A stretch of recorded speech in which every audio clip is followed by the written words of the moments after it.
Hello, Cobsy911. Once again, requesting a critique for Lego Spider-Man vs. the Green Goblin stop motion featuring me, Edbound. If anybody wants to watch this, the link will be in the description. But let's just get right to it. Okay, let's watch it first, one go around, and then we're gonna go back and then review it.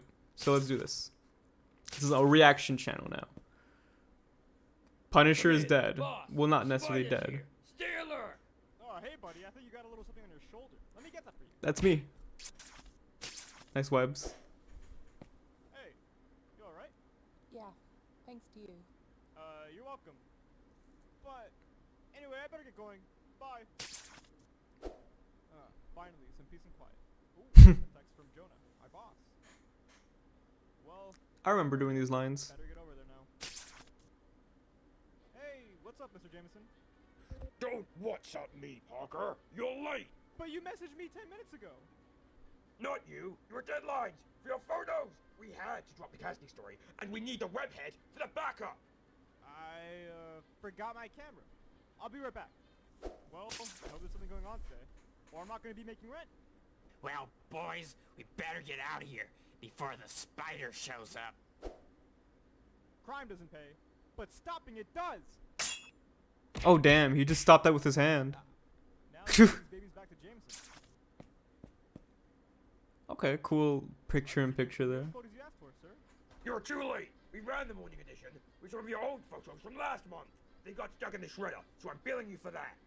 What are you waiting for? Scram! I've got a paper to run. Well, time to look for a new apartment. Oh damn. Well, cool credit sequence here. I will say, not as much Spider-Man vs. Green Goblin as I was expecting based on the title. But, you know, Hey guys, it was still in there. This video did take hours to make, so I'd Hours really to appreciate it make. if you considered The- subscribing. everything, It's free, it all will takes take time hours. later. Because we're so close to 500 subscribers. Whoa, you really are. Edbound, Damn. Peter Parker, Congrats, in this dude. video, and hopefully for the rest 467. Of the series, this is the rebooted series of Spider-Man, because you guys voted it out and you said you want me to reboot the series, so I've rebooted it. Hope you guys like the new series, and comment down below what you thought, and make sure to give it a like, and yeah, bye. Alright, let's get into my thoughts in general. So I guess overall, one thing that I would say, is that for the most part, when you do like, you know, the little animated bits, like say for example, where's the camera? Right here? Now to get the, I do think this is, now to get wait, the wait, not here. Whoops. Where's the part where he swings up and actually, yeah, right here. I'll be right back. I do think it's nice that, like, you know, the way he throws the camera at the wall and webs it up as well. Cause look, you do this nice thing where you really reel the camera back, so that way he like actually like throws it hard, which is nice because you give the audience that clear sort of like, you know, look at the strong pose that Spider-Man does, and then you also let it rip like really quickly too, which is nice. It makes it all looks like a seamless movement. I'd say maybe around here add a little bit of a bounce, like a little shake on the camera and the web, just to kind of indicate that there's some impact on it. But I like this a lot. You know, you have Spider-Man, he turns around, and on this frame, he dips down a bit. That is a nice stop to the animation, because sometimes, you know, it might be kind of like tricky understanding when should I stop the movement, and how should I stop it. And sometimes just kind of adding that little downward dip, a small one, a slight one, is enough to make the movement look kind of complete. I'd add maybe one extra frame of just a very slight movement down. But let's start from the beginning, actually. I just wanted to clear that up because I thought that looked nice. For the most part, I think in ways you could probably improve at this point might actually be in terms of understanding cinematic language. And what I mean by that is, you know, when you watch movies or TV shows or anything, when you kind of like when you start off, you maybe want like a bit of an establishing shot, kind of, you know, ease your viewer, show us where we are exactly, because you kind of jump us right into the action, which also can work at times. I will say that maybe such a close-up shot as you're opening might be a little bit confusing, because you, again, like I said, you throw the viewer right into the action of it, and that's nice again, but we would also like to see a lot more of the setting, kind of just understand where we are, who is actually, you know, in the frame, or who Spider-Man is fighting, or what the characters in the scene are going to be. You can have an action scene like be the first thing you open up with, just as long as you pull the camera a bit back and let the audience know exactly where we are, because that's always nice, you know. But let's get into the animation of it all. This is a nice little, the way it falls like this. I will say though, it does kind of stop a little bit too early. I would keep it moving, maybe kind of give it like a bit of a shake or some kind of tension at the end, just to kind of indicate that the movement stopped, because as it is right now, it kind of just stops dead, loses all of its momentum. And the issue with this is that it loses its momentum way too fast. There's no real slowdown. There's no, like, you know, when you're in a car and you brake, it doesn't just, you know, it doesn't just like boom, you know, it doesn't just stop on a dime. It kind of has to like slowly screech to a halt, and then it kind of like does a little shake back like that. You kind of want to do that with every with pretty much every movement that you ever animate. You want to have that slow decline and then like kind of settle, you know, like the, you know, especially for quick movements. And for like a web that's dangling like this, maybe even add a bit of a dangle. Though it does lead right into this next shot, which is the Punisher, you know, getting webbed up. Here, I would also add like a reaction to the Punisher, because he kind of just like takes it, you know. He kind of is just standing there, and then he gets webbed up. Maybe like, you know, maybe add his arms flailing, his legs kind of flailing. Maybe even his head can be like, whoa, what the heck is going on? It's just like little things like that really go a long way in making everything feel more alive. Though the animation here is good, you know. Punisher follows one singular path upwards, which is nice, and then he's dead. He's not really dead. This camera movement might be a bit fast, I will say, because you don't really get a chance to see Spider-Man up there. It kind of just instantly flashes downward. Like I said before, you know, momentum and just exponentially growing as well as slowing down is very important. You know, and similar to the way where you don't instantly stop on a dime when you're in a car, or really when you're doing any movement, you also don't instantly shoot into a movement either. You want to like kind of ease into it, like, you know, you got to start off slowly and then you can kind of go fast. And then as long as you end it off slowly as well, it'll, you know, look like a nice smooth movement. This is a good walk cycle here. And then he sees it. This is a good camera pan too, actually. So yeah, like it's slow at first, and then the rest of it kind of slows down. It's nice. Come in, boss. The spider's here. Stay alert. I will say, make sure that when you're animating, that the character's face is always in focus as well. Not only that, but you have a lot of headroom here for the character. You know, something to make your animation look a little bit more like lifelike, or at least not necessarily lifelike, but what I mean more like larger than life, or at least life size, is you want to really make sure that your camera doesn't have too much headspace. Like look, for example, right here on the head cam. You see how there's like not a lot of space above my head? Around this height, essentially, is usually pretty good for pretty much any character. It essentially makes us, the audience and the viewer, makes us feel like we're on the eye level, and we're like kind of like, you know, we're kind of looking at the character from where they're standing to, like we're on the ground with them. When you kind of have a high angle like this with a lot of headroom like this, it makes the character feel small, which can work in some senses. But at the same time, when you're working with Lego, they already are kind of small, so it doesn't necessarily do much to kind of shatter the barrier that I'm looking at a Lego piece instead of like a living, breathing world. I do like the lighting here though. It's all dark and mysterious and spooky. You know, it's pretty cool. Let's see what's next. Stay alert.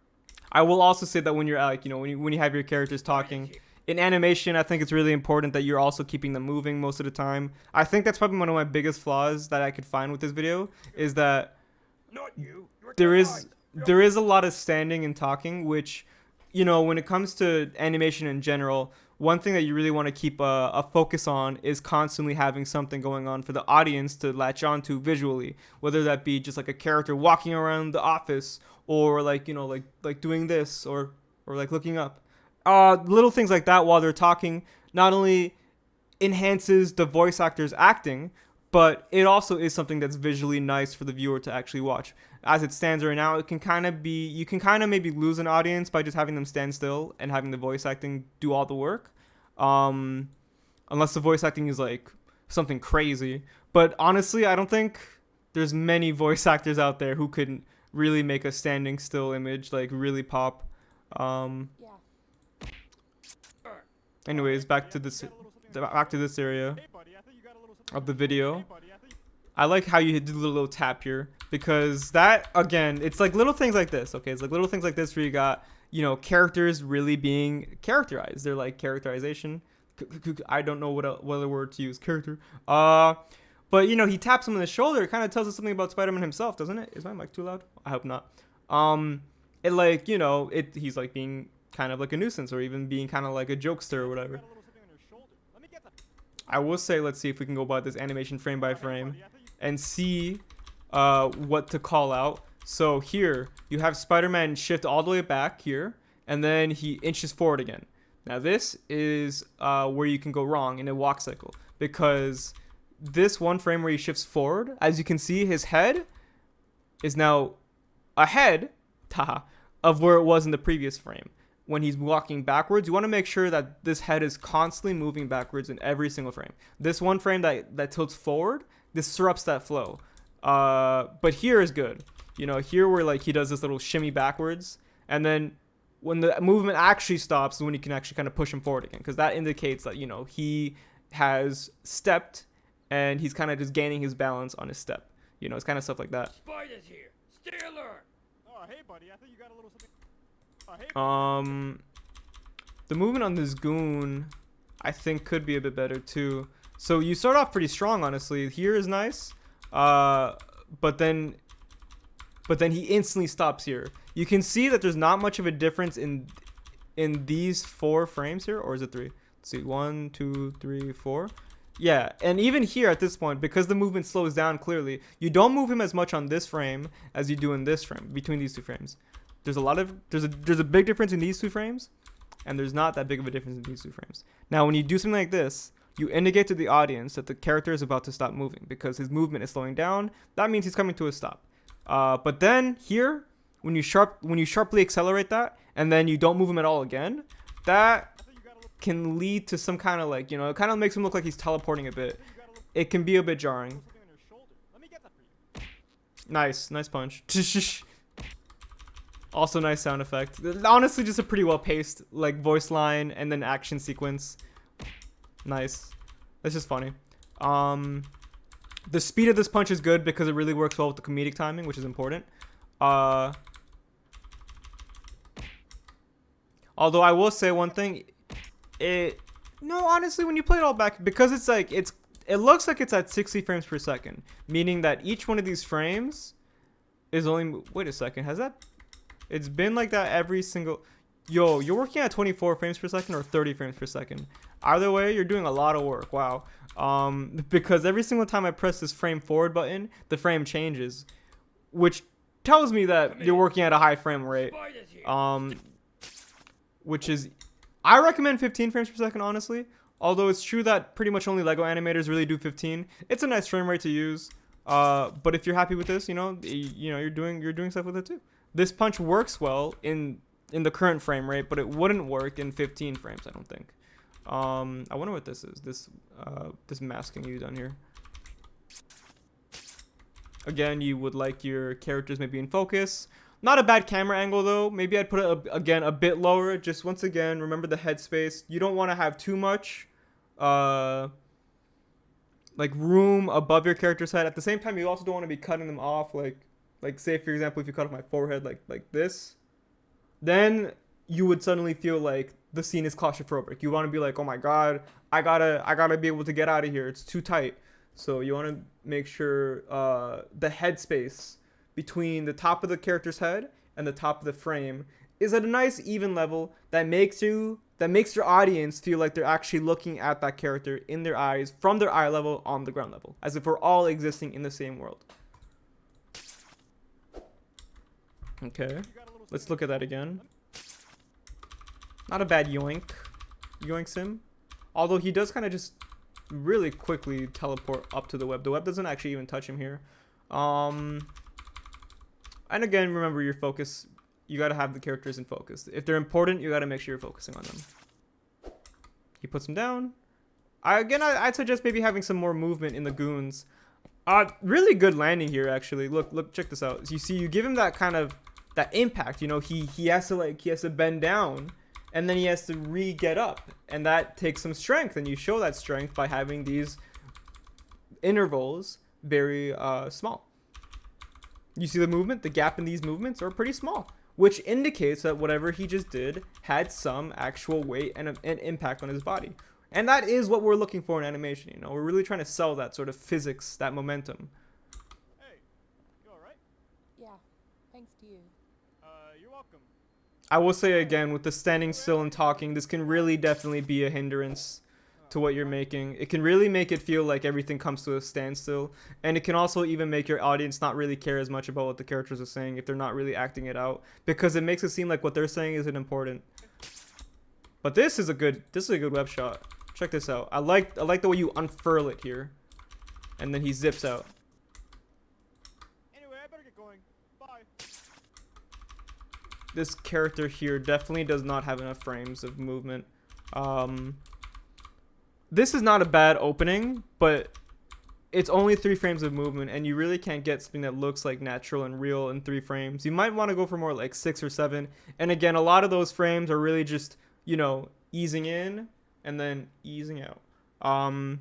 In the middle of each movement, you can have a really big gap between movements, but if you're on the opening or the closer, you got to make sure those movements are small of a movement.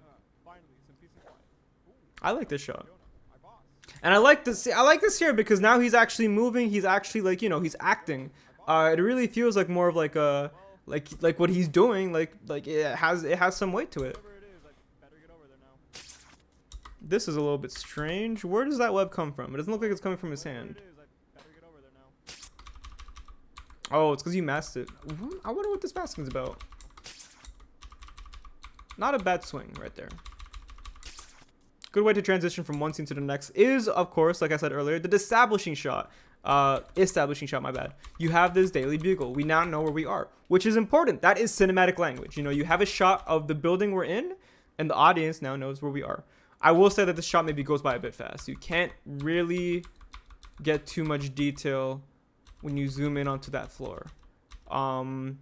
I would say maybe instead of going for a really quick pan up, like an instant pan up like that, I'd probably just put the camera like much further back, and kind of just, you know, build a scene around it. Like, are people walking around? Are there cars driving in front of it? You should animate stuff like that, instead of just this really quick pan up, because the pan up is kind of really quick. You know, it only lasts on screen for how many frames? 1, 2, 3, 4, 5, 6, 7, 8, 9, 10.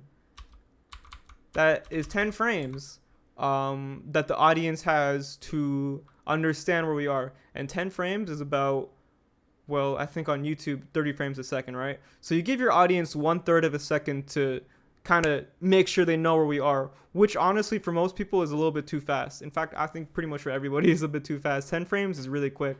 You might want to go for a couple seconds, or, you know, just enough time where you feel like an audience member can look at it and be like, ah, that's where we are. Now let's get into it. I will say that pacing, you know, that's a part of pacing. You know, you really got to understand how long to hold the shot, when to pan, when to tilt, and really just, you know, make sure that you're doing it at a pace that people can really understand what's going on. Hey, what's up, Mr. Jameson? Don't what's up me, Parker. I like how he's doing this, you know, it really accents his anger. Not you. But then he Where's that line? stops, For your photos. which is We have unfortunate. a casting story, and we need the webhead. This to is a back decent up. shot though. You know, I will say that it's pretty hard to actually animate in these big buildings, right? Going on today? Or I'm not. So, you know, you did the best. That I think is honestly possible within these really cramped spaces of these sets. I will say I wish I was looking at Peter's face right now, and I also wish that Peter was in focus. I'll be right back. Next up, I did talk about this, and this is a good I'm shot. not gonna be making rent. Well, boys, we better. This pan is alright. Or I'm not gonna be making rent. This pan right here, because this pan is important, because it also, the fact that he panned from right to left shows us that the Green Goblin and his gang are to the left of Spider-Man, which is a big deal. You know, when you have your audience looking at this at the video, you really want to make sure that they understand the geography of the set, that they have like a little bit of a map that they have, you know, so that way they can keep track of where things are. That's important too. Well, boys, we better get out of here before the spider shows up. It happens. Anyways, nice landing right here, although I can't see your fingers in the reflection. You tried to fool us, but you couldn't. Although he does kind of just drop. Although, despite the fact that he just drops instantly like that, like very quickly without any real descent, is offset by the fact that you make him bend forward a lot when he lands, and then he bends back up. It really makes it look a lot different. And I like that zoom in. That zoom in is nice, and the focus is nice too. It looks so clear. It's an action shot, you know. He really looks like he's like about to get down. All right, so I will say once again, even when you have your camera movements, you got to make sure that you're easing in and easing out. You got to make sure that you're slowly, you know, descending or ascending. You know, if you have any questions about what I'm talking about, let me know, because I'm not entirely sure if I'm explaining this in a way that's also understandable. Crime doesn't pay, but stopping it does. I like how he just stops it with his hand. Maybe it doesn't make that much sense, but it's funny. But stopping it does. And you have that little shake here again. You see, this is good because when you have a little shake like this, when you hold a pose, but you're not necessarily making them stand still, you really do give your audience time that allows them to understand what's going on, to mentally process what's happening on screen, and to follow along with the action. This guy approaches. This is a good shot right here. He gets punched. He gets punched out. Not bad. But he doesn't fight the Green Goblin. Where does the Green Goblin go? Tell me. Now to get these babies back to Jameson.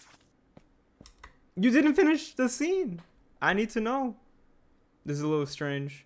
But I guess he comes back. But if Goblin escapes, or if he runs off, it is your job as the filmmaker to let the audience know that he has escaped. Because now I'm all confused, thinking that the film might not actually be completed. In some sense. I like how you have like Spider-Man sticking on the wall here. And this is a nice little picture-in-picture. You know, these effects can be kind of like weird to figure out. But you know, more practice you get there. This is a good zoom out, and I'll show you why right now. And it's for the exact same reasons I've been talking about the entire time. So you have this zoom in, zoom out, and it's slow. It's decently slow. Although I still think that it stops too quickly. It stops too much on a dime. Alright, Mr. Jameson, here are the photos you asked for, sir. You're too late. We ran the morning edition with some of your old photos from last month. They got stuck in the shredder, so I'm billing you for that. I will say it's a little bit hard to understand JJ right here. I like how you use the facial expressions. Time to look for a new apartment. You know, it makes him look like he's hauled out. And this is a cool little ending sequence right here. You got a little end credits going on. That's nice. I like that. I like that. Oh, you did it? You did, JJ? That's actually a really good impression of JJ. I actually can't believe that. Wow. Shredder, so I'm billing you for that. Damn, you got that gruffness in there. All right, and now I really do like this end credit scene. I will say right here, again with the whole still image and a voiceover kind of going on, it might be a bit difficult to have your audience really want to stick around, because honestly, a JPEG with some voiceover, it kind of just feels like you're padding out time. Now, a credit scene like this, given I make credits like this as well, or at least similar, is pretty substantial to the YouTube game. So I will give you some advice on this aspect here too. You want to have some type of visual going on here. Maybe even just having, like, you know, text that matches what you're saying can really go a long way. I have the credit sequence that kind of rolls by that features all the Patreon minifigures, because that's like something for people to look at. You really want to make sure that you always have something that's new and fresh for your audience to be watching. That's very important in all types of filmmaking. But also, you know, once again, also make sure you have your headroom like properly. Wait a second, I'm like trying to do a review when I'm like a review of everything I said when I'm trying to talk about this credit sequence. Aside from that, though, not really much I can say about this credit sequence. You know, you do the proper thing. You give us the channel to subscribe to. You give us another video to watch, which you can't see because my face is blocking it. But for the most part, that's pretty much everything I have to say. You know, again with the sort of like headroom, you really want to make sure you pan down a bit more. Want to make sure these characters are in focus. And when it comes to the animation, I think some of it looks pretty nice. But I think other parts of it may need some fine tuning, like this, for example, like this turn here that the girl does. I think if one word or two words, I can summarize it, or I can summarize my issue with a lot of these movements in 2 words. It will be, it's just too quick, man. It's just too quick. You gotta You gotta add some more frames in there to really offset their momentum, to really like, you know, to play them off. Anyways, Cobsy, that is pretty much everything I have to say. If you have any questions, let me know. I enjoyed your video. Congrats on nearly hitting 500 subscribers. This almost has 1,500 views too. Nice. And 99 likes. I will give you the 100th like. All right. I'll let me know if you have any questions again. If you want to watch the video, the link will be in the description.